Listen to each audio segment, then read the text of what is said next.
Then allotment was made to the people of Manasseh, for he was the firstborn of Joseph. To Machir the firstborn of Manasseh, the father of Gilead, were allotted Gilead and Bashan, because he was a man of war. And allotments were made to the rest of the people of Manasseh by their clans, Abiezer, Helek, Asriel, Shechem, Hepher, and Shemida. These were the male descendants of Manasseh the son of Joseph, by their clans. Now Zelophehad the son of Hepher, son of Gilead, son of Machir, son of Manasseh, had no sons, but only daughters, and these are the names of his daughters, Mahlah, Noah, Hoglah, Milcah, and Tirzah.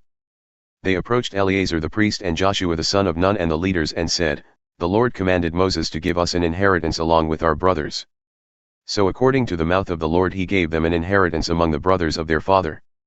Thus there fell to Manasseh 10 portions, besides the land of Gilead and Bashan, which is on the other side of the Jordan.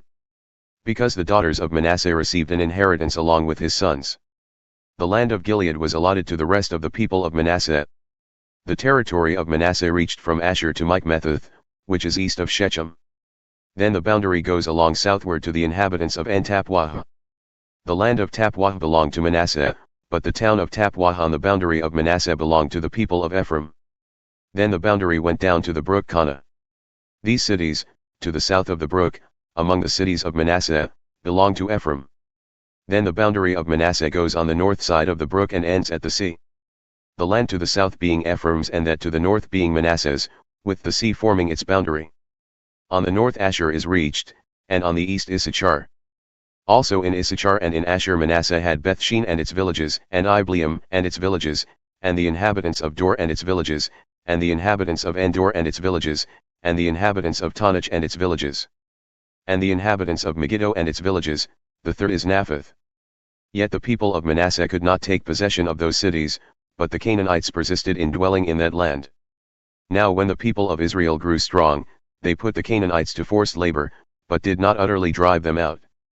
Then the people of Joseph spoke to Joshua, saying, "Why have you given me but one lot and one portion as an inheritance, although I am a numerous people, since all along the Lord has blessed me?"